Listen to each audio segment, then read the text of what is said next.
Our final speaker of the night is no stranger to the hard work and dedication that it takes to do big things.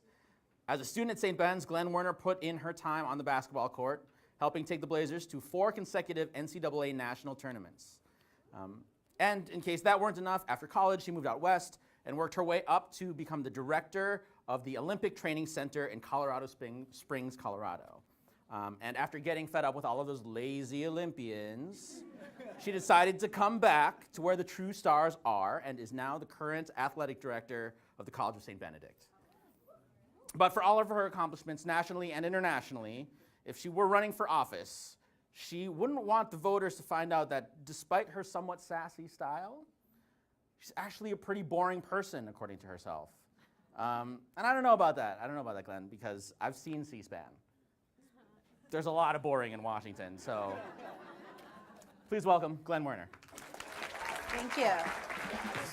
Hi. I apologize to Michael Kors and Amy personally for the Sauconys. I couldn't do it. I'm already 5'11", and John is 5'5". You can really see on the web the size difference here. But I'm built for the work that I do.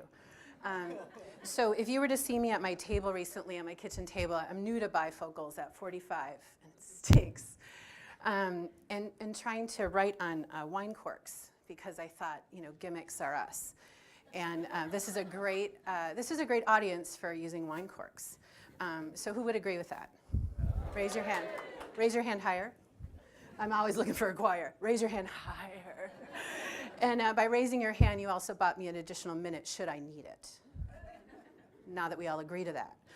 So when they say REDTalks and they say, let's talk about something you're passionate about. I'm passionate about a lot of things. Animals, love, travel, growth, challenge. Who doesn't love to be challenged? I love to laugh. Look at how I dress. I love to talk about giving because it comes in 100 forms in your life. I love creativity, and I love the fact that all these corks were going to be a trivet, but execution is also a challenge for me. I love to play to the point where my hockey team in St. Joe kicks off next week at the MAC. I'm still playing at 45, and I play ice hockey now. I like to hit people. I love to teach. Oh, I love to teach. I love to coach. I like to do all of that. I love my family, my mom. I like design. I change my house around too much. My people run into things. It's hard to read.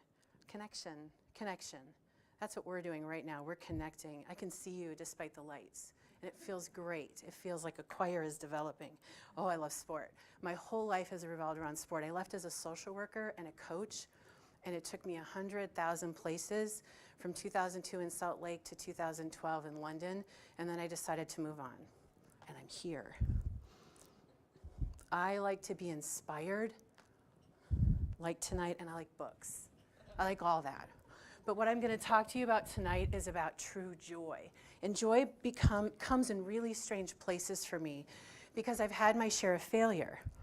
We could talk about failure all night because like my successes, I've had a lot of that. My parents have been there for me. And where there's failure, there's often tragedy. Through the loss of a marriage, the loss of a pregnancy, the loss of a job, there is tragedy. And the stuff that has made me grow the most in my life has been really rough tragedy. And so I could tell you stuff about Usain Bolt. And we can all demonstrate it together. To watch Usain Bolt win, it looks like this. You just did it. Kobe Bryant's pretty cool to be around. I've been around every sport role model in my life, and I've met them personally, and it's incredible, and I don't get starstruck. Because they do the stuff that I do, they play. So there's a lot of really great stories like that about the really famous people and the really talented athletes that I've been around. But where I have found the most joy is for me in my life, is that is my favorite picture of me, besides maybe one with my newborn daughter. She's now 10, different sort of pictures now, but this is my favorite picture of me because that is joy, right? That's joy. And I've been chasing that since age 22, And I'm still finding it every day. But where I'm finding it is really weird places. It's in true tragedy where it's that guts of you get that call and you just can't do it. What just happened? And in my work, I've had a lot of tragedy. And I'm gonna tell you 3 stories. I'm gonna tell you about Ricky, I'm gonna tell you about Waldo Canyon. Remember, I was living in Colorado Springs for 20 years. And I'm gonna talk to you about the Bachman family. And they're from Minnesota. Is anyone familiar with that volleyball family? Yes, okay, so we're gonna end with that. And who are the people here that cry at the Folgers Christmas commercials and the P&G mom commercials? Taylor? Okay. So when I get choked up, do not make eye contact because this will be a cry fest. So let's stop that.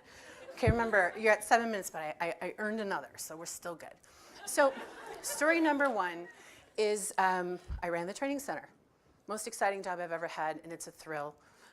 This one compares very well, I will be honest. I get a call.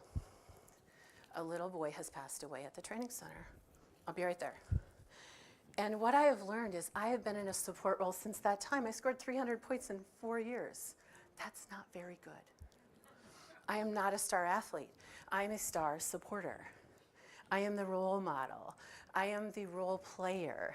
You're not gonna, I wanna take the last shot, but you probably don't want me to take this last shot. You want me to speak last, you don't want me to shoot last. You're gonna lose.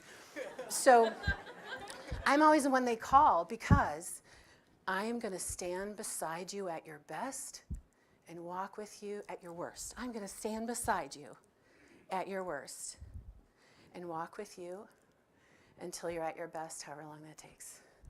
And I have a whole team to do it. I have an entire training center behind me that's gonna help you get there. So Ricky has passed away at a grand mal seizure as he's dismounting from a pommel horse. By the time he hits the gym floor, he's gone. So we can't even discuss it, it's not important. There's a room full of 13-year-old boys that are there for camp. These coaches can't even function. So let's figure that out. So we did. We got phones, there was landlines then, and tissue. We called parents in Texas and said, you need to come.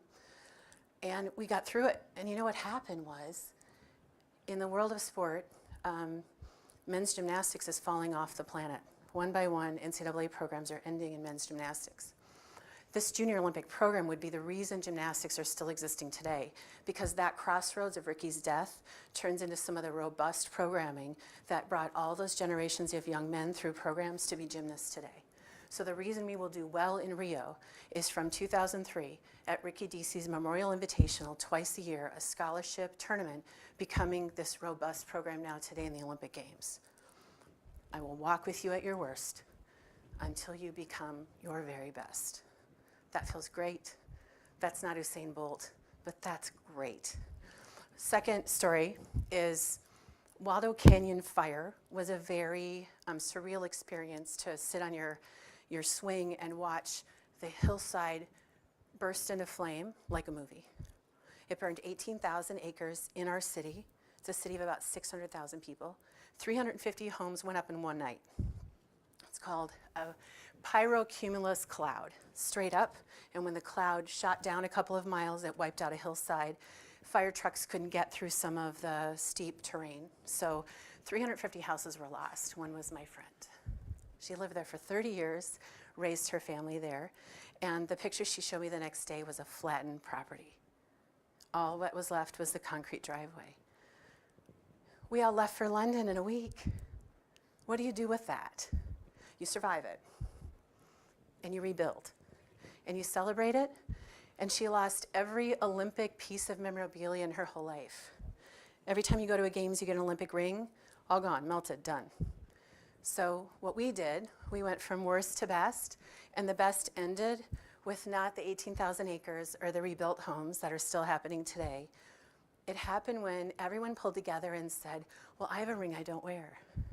Well, I have the pin set, I have a jacket, I have a sweater, I have a pair of shoes, I have my certificate that we can adjust at a printer's.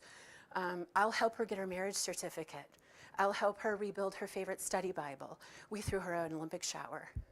And she walked in and guess what? Didn't cry. Grab a present, let's open it all together. And we just had this giant present opening and recovered everything. So she walked into her basement when her home opened and she could have her Olympic displayed again. When you work at the Olympic Committee for 20 years, you receive a torch of your choosing. She chose the torch from Beijing in 2008, and she was re-gifted that torch. And that started the tears. We did a good job on that one. So Terry's worst to best was extraordinary. The last story I'll tell you is the Bachman family that's local to Minnesota. Hugh McCutcheon, her husband, is the University of Minnesota women's volleyball coach now. I met him as an assistant men's national team volleyball coach. Australian accent, Australian or New Zealand? Australian, I think. So, anytime there's an accent, you're like, oh, hi, just keep talking. Read the Bible, read the phone book, just talk to me. And over time, a resident athlete, Liz Bachman, a relationship developed. They ended up becoming married and having a wonderful family, and now they're locals. But I knew them way back when Wiz was competing as a national resident volleyball player. So the team lived at my training center. They were a resident athlete group, and we were in China. We were in Beijing for the 2008 Olympic Summer Games, and it was 08 was the opening ceremony. And do you remember what happened there? Yeah. So Liz was with her parents, and Chinese national jumped out of nowhere and killed her father and stabbed her mother. Before all this happens, they're in the hospital, and she wakes up to no husband, and daughter's being flown in. And as a support staff, as a behind-the-scenes person, she wants lime jello. Let's fly in lime jello. She got lime jello. Let's get the daughters here. They got there overnight. And just putting all your feelings aside and say, oh, but the most incredible moment to watch from way back over here was the one day of the whole games, because everyone's training cycles were different from the men's team to the women's team. They were never at our training center at the same time.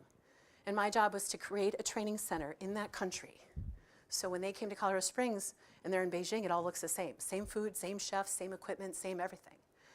These teams converge. First time they see each other since the accident.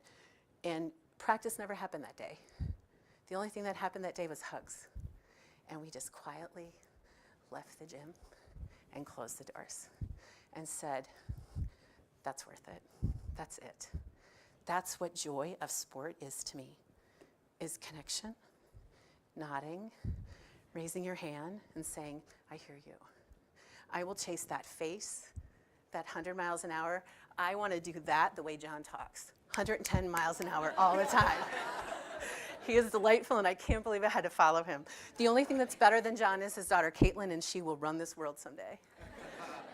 I hope she comes to St. Ben's, too. So I will leave you with this. There is so much around us sometimes, and I swear to you, in every one of that gut feeling where you just don't think you can do it, there is joy. I had a huge loss in December, a huge loss in January. The joy isn't there yet, but it will be. You just have to give it time. Chase it with everything you got. Thank you. Thank you, Glenn. That's great. That's our show.